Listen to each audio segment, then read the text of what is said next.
朋友们，大家好。我们现在从背景可以看到，这里乌云密布。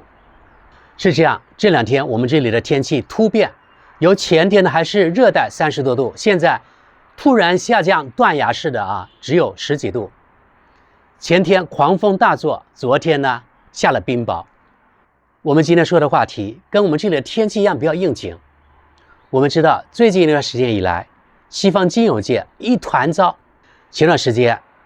美国硅谷银行轰然倒闭了，接着美国2家银行接二连三的倒闭，接着产生了外溢效应，波及到了瑞士这边。瑞士那家银行叫瑞信，也就是瑞士信贷银行集团，以30亿瑞士法郎惨被瑞银收购。瑞信成立于1856年，到现在已经167年历史，真的是百年老店，实至名归。过去1年，在对待俄乌危机上，可以说瑞士这个国家已经放弃了中立国原则。因为最近瑞士政府称，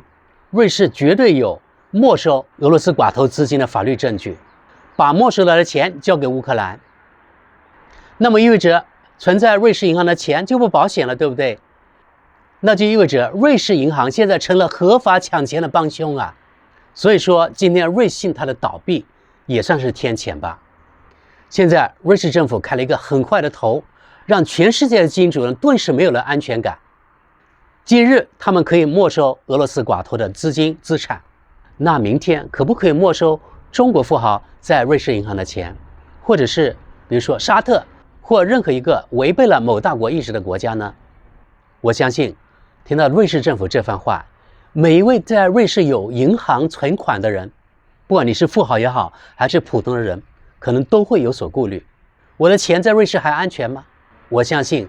每一位在瑞士有存款的人，不管你是富豪还是普通人，都会有所顾虑，会问自己，我的钱在瑞士还安全吗？这也是导致资金大面积短时内从瑞信抽走的又一原因，并不仅仅是因为美国的硅谷银行倒闭产生了外溢效应，当然主要是瑞信本身经营不善。但是去年的第4季度，就有高达1100亿美元的资金被抽走。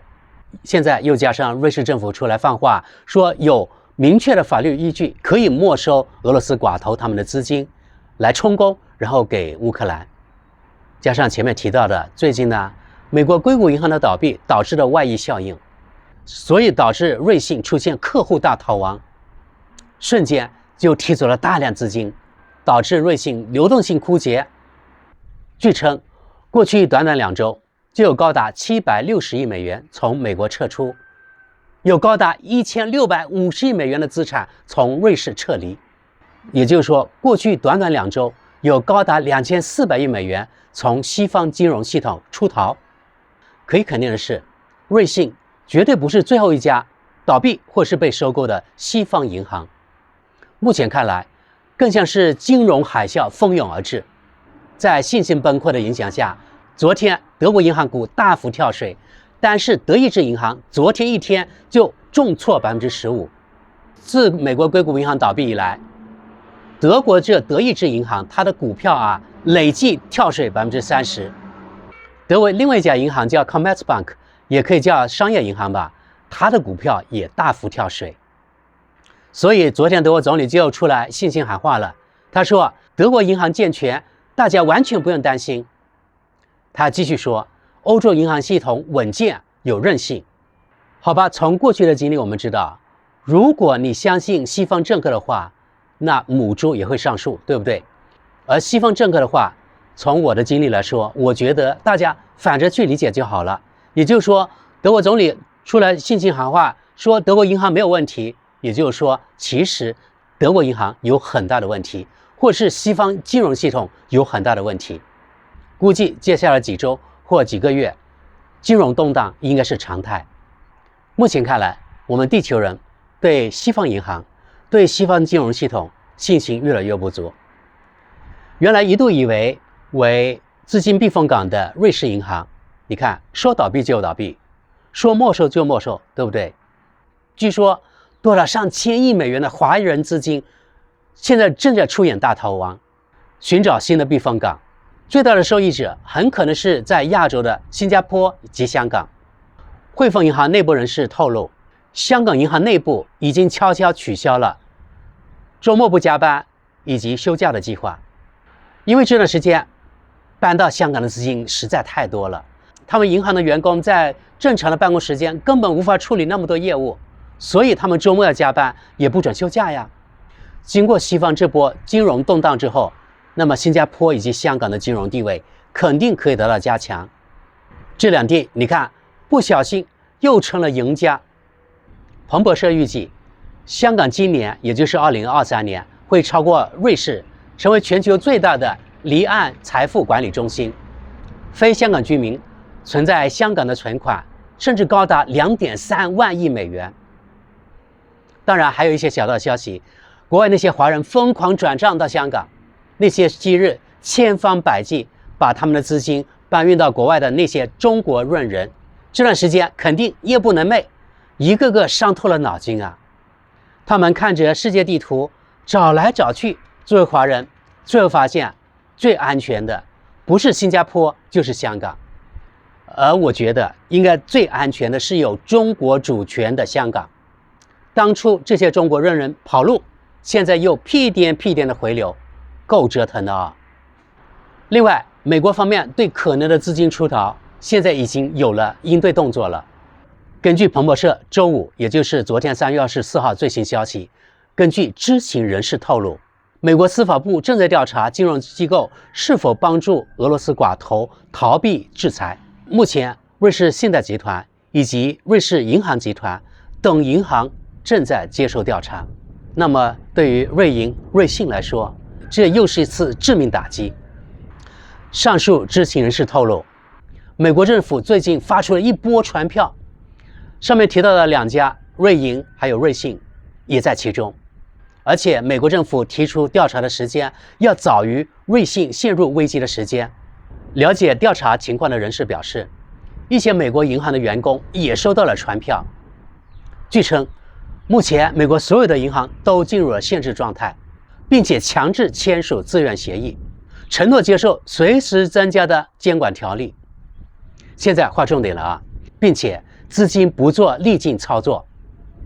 也就是说资金不准离开美国，而且每次取款超过2000美元要经过人工审批。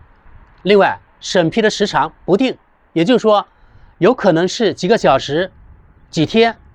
几周，甚至几个月。那么意味着，如果某个人想转移资金，我们做个假设，如果某位华人在美国有1亿美元的资金，他现在想转移了，每次最多取款只能是2000美元，对不对？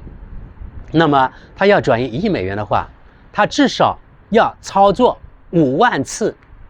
，5万次呢，而且每次2000美元都要经过人工审批，对不对？时间还不定，也就是说，你想通过这合法的途径转移资金，这条路现在被堵死了，除非你走地下钱庄，对不对？但是一般人可能不敢啊，因为资金太大了。那么当初那些润出中国的人，估计现在呢肯定像热锅上的蚂蚁。如今既然美国都这样了，那些人口只有几万、几十万的那些袖珍国家或是鼻屎大的国家，那些什么小岛，昔日作为离岸公司所在地，昔日是偷税漏税天堂，现在可能瞬间变成人间地狱。因为只要美国一句话，那么这些天堂就会随时跌落到人间，对不对？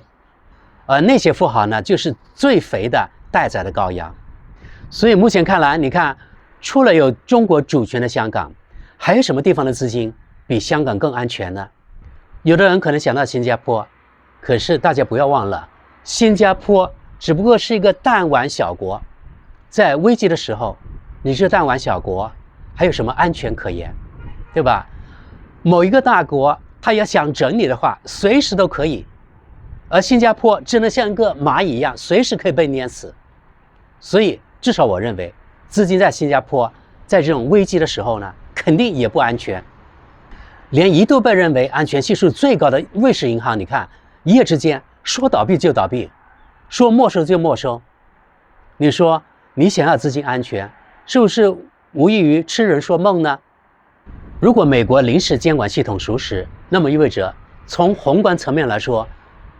这关系着美国国家金融系统的安全，以及美元作为世界第一大货币的地位。在当前美国高利率、高政府债务，而且他们正在讨论提高债务上限，还有目前越来越多的国家在抛售美国国债，也有越来越多国家在寻求去美元化。在这样的大背景下，美国颁布这样限制美元出逃的措施，是否会给市场参与者带来更大的恐慌，从而加剧美元的衰落，目前不得而知。有一点是明显的，那就是对西方资金以及金融安全信心出现了明显的坍塌迹象。昔日不那么看好的香港，会不会变成相对来说较安全的资金避风港？